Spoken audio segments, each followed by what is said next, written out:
কিয়ামতের মাঠে যদি আপনি কোটিপতি হতে চান, সেটা কখন হতে হবে? এখন হতে হবে। যে কিয়ামতের মাঠে আমি যে কোনো বিপদ আপদ থেকে বাঁচতে চাই, তো বাঁচতে পারবেন টাকা দিয়ে, নিশ্চিত থাকেন। কি দিয়ে বাঁচতে পারবেন জোরে করে বলেন তো, আর একটু জোরে বলেন, কি দিয়ে বাঁচতে পারবেন? টাকা দিয়ে বাঁচতে পারবেন। তো সেই টাকা কিয়ামতের মাঠে উপার্জন করতে পারবেন না এখন কোটিপতি হতে হবে? কিয়ামতের মাঠে কোটিপতি হতে চাইলে সেটা এখন হতে হবে। এখন কোটি টাকা ইনকাম করে আল্লাহর রাস্তায় কোটি টাকা দান করে কিয়ামতের অ্যাকাউন্টে টাকা জমা রেখে এবার কিয়ামতের মাঠে উঠছি আমি কোটিপতি অবস্থায়। তাহলে এখন কত গুনাহের কাফারা, আর কত মানুষের হক নষ্ট, আর কত ইবাদতের কমতি, সবগুলো দান দিয়ে পূরণ করা সম্ভব। সবগুলো দান দিয়ে পূরণ করা সম্ভব। এই জন্য আল্লাহ সুবহানাহু ওয়া তাআলা বলেছেন, ইন্নাল্লাহা আশতারা মিনাল মুমিনিনা আনফুসাহুম ওয়া আমওয়ালাহুম বিআন্না লাহুমুল জান্নাহ। আল্লাহ জান্নাত বিক্রি করে দিতে চান দুই শ্রেণীর মানুষের কাছে, যারা তাদের সবচেয়ে দামি সম্পদ নিজের আত্মাকে আল্লাহর রাস্তায় কুরবানি করে দিবে, মানে জিহাদ ফি সাবিলিল্লাহ করে শহীদ হয়ে যাবে। দুই নাম্বার, যারা তাদের ধন সম্পদ দিয়ে জান্নাত কিনতে চায়। ঠিক গুলশানে প্লট বিক্রি হয় না, ফ্ল্যাট বিক্রি হয় না, আল্লাহ জান্নাতের ফ্ল্যাট সেল করছেন, আল্লাহ বিক্রেতা। এবং এটাকে আল্লাহ ব্যবসা হিসেবে নাম দিয়েছেন, হাল আদুল্লুকুম আলা তিজারাতিন তুনজিকুম। তো আমি কি তোমাদের এমন একটা ব্যবসার কথা বলবো না যেই ব্যবসা তোমাদের নাজাত দিবে জাহান্নাম থেকে? এটা ব্যবসা, আল্লাহ বিক্রি করবেন, সেল করবেন। জান্নাতের ফ্ল্যাট, জান্নাতের প্লট, জান্নাতের বাগান, জান্নাতের নদী নালা ঝর্ণা সব বিক্রি হবে। একটা গল্প শোনেন।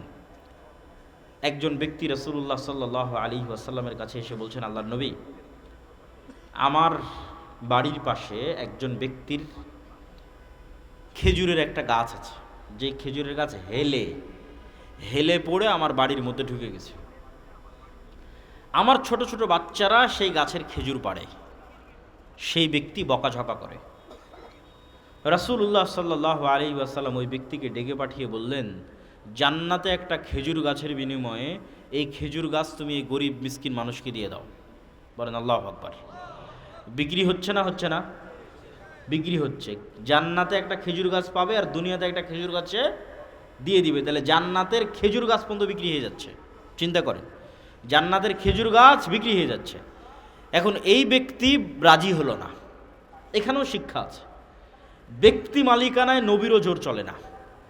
ইসলাম ব্যক্তি মালিকানায় বিশ্বাস করে। টাকার মালিক আমি, দিব না, দান করব না। যেমন যিনি এখন এই 10 শতকের মালিক, তিনি যদি বলে যে না আমি এটা দিব না, তিনি চাইলে দানও করতে পারে।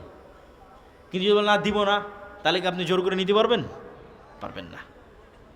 ব্যক্তি মালিকানায় নবীরও জোর চলে না। দিবে না, কি করার? দিবে না, শেষ। জান্নাতে একটা খেজুর গাছের বিনিময়ে দিবে না তো কি করার? এখন আবু দাহদা নামে একজন সাহাবীর কানে এই কথা গেছে। ওনার লোভ তৈরি হয়ে গেছে, জান্নাতে একটা খেজুর গাছ আমার নামে কনফার্ম, নিশ্চিত। লোভ, পরকালমুখী চিন্তার মানুষ যারা, যারা জান্নাতকে দেখতে পায়, তাদের চিন্তা চেতনা ভিন্ন। সে তখন ওই ব্যক্তিকে গিয়ে বলছে যে আমার বিশাল বড় খেজুরের বাগান আছে, ভাই পুরো খেজুরের বাগান তোর, তুইও একটা খেজুরের গাছ আমাকে দিয়ে দে। এই আবু দাহদা ওই ব্যক্তিকে গিয়ে বলছে যে আমার বিশাল বড় খেজুরের বাগান আছে, এই পুরো খেজুরের বাগান তুই নিয়ে নে আর এই খেজুরের গাছটা আমাকে দিয়ে দে। এখন ওই ব্যক্তি চিন্তা করতেছে যে বিশাল খেজুরের বাগান, ওর তোর কোনো শত্রুতা নাই, শত্রুতা নাই যে দিবে না, এরকম কোনো জেদও নাই। ঠিক আছে, বিশাল খেজুরের বাগানের বিনিময়ে এই খেজুরের গাছটাও আবু দাহদাকে দিয়ে দিয়েছে। আবু দাহদা এসে এখন রাসূল সাল্লাল্লাহু আলাইহি ওয়াসাল্লামকে বলতেছে, আল্লাহর নবী আপনি বলেছিলেন যে এই খেজুরের গাছটা যদি কেউ এই গরিব বা মিসকিনকে দিয়ে দেয় তাহলে তার জন্য জান্নাতে একটা খেজুরের গাছ হবে, কথা কি ঠিক? রাসূল সাল্লাল্লাহু আলাইহি ওয়াসাল্লাম বলছেন হ্যাঁ, কথা ঠিক।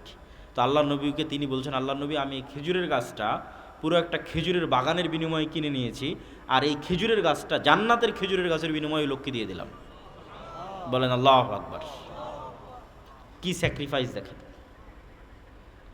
টাকা দিয়ে জান্নাত কিনে পাওয়া যায়, জান্নাতের খেজুরের গাছও বিক্রি হবে, জান্নাতের ঝর্ণাও বিক্রি হবে।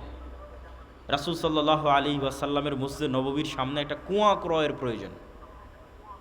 কুয়া, যে কুয়ার মালিক ইহুদি, মুসলমানদের উজু গোসলে দরকার হয়। আল্লাহ নবী বললেন, জান্নাতে একটা ঝর্ণার বিনিময়ে কে এই কুয়া মুসলমানদের জন্য ওয়াকফ করে দিবে?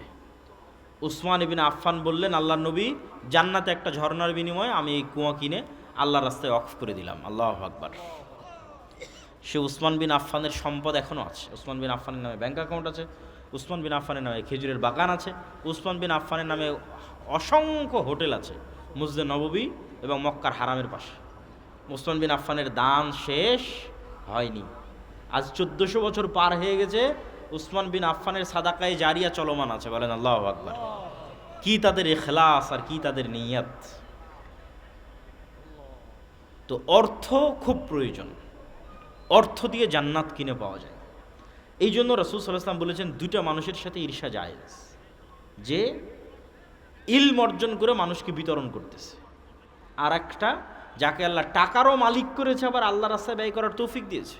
কত মানুষ টাকার মালিক হয়েছে, ওই টাকা দুবাইয়ে গিয়ে শেষ করছে, কক্সবাজারে গিয়ে শেষ করছে, সেন্ট মার্টিন, পার্বত্য চট্টগ্রামে গিয়ে শেষ করছে, থাইল্যান্ড, ব্যাংকক, সিঙ্গাপুর উড়িয়ে শেষ করে দিচ্ছে, আমেরিকা, ইংল্যান্ড, ইউরোপ শেষ নাই, বিনোদনে টাকা শেষ, মদ জুয়া আড্ডায় টাকা শেষ।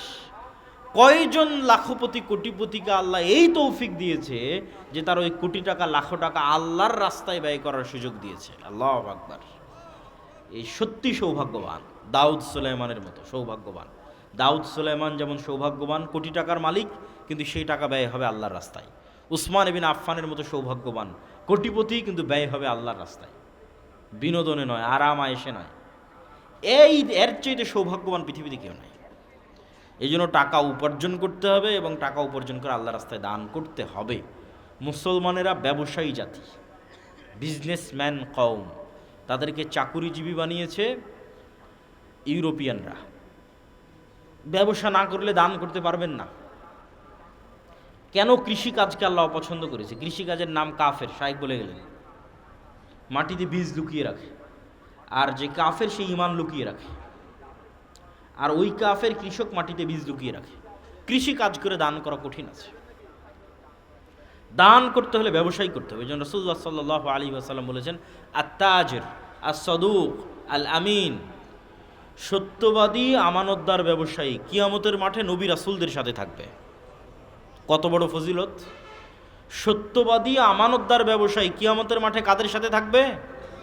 নবী রাসূলদের সাথে থাকবে। এই জন্য ব্যবসা করে টাকা উপার্জন করে আল্লাহর রাস্তায় দান করতেই হবে। একটা টাকাও যদি হালাল উপায়ে ইনকাম করা যায়, ওটা আল্লাহর দয়া, রহমত। বস্তুবাদী চিন্তাধারায় আপনি একটা টাকা উপার্জন করবেন, এটা শুধু ওই টাকাটাই উপার্জন করছেন, যে আমার 500 টাকা দরকার, এটা বস্তুবাদী চিন্তাধারা। আর ইসলামে আমি 500 টাকা উপার্জন করতে যাচ্ছি না, আমি আল্লাহর দয়া, আল্লাহর রহমত উপার্জন করতে যাচ্ছি। এই কনসেপ্টে আগাতে হবে।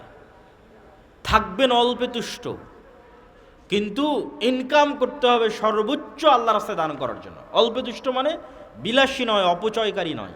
যেটা আমি আমার আর এক বক্তব্যে বলেছি, ধনী হতে চাইলে বিলাসী অপচয় করা যাবে না। পোর ড্যাড এবং রিচ ড্যাড বইয়ের লেখক এটাই বলেছেন, যে রিচ মাইন্ড সেট আপ আর পোর মাইন্ড সেট আপ কী। দিলাম 50 লক্ষ টাকা আজকে আপনাদের সবাইকে। গরিবকে, যে 50 লক্ষ টাকা নিয়ে গিয়ে মনে করবে যে আমি একটা দামি 3 পিস নিব, দামি পাঞ্জাবি নিব, দামি জুতা নিব, দামি গাড়ি নিব, এ গরিব, আজীবন গরিব থাকবে।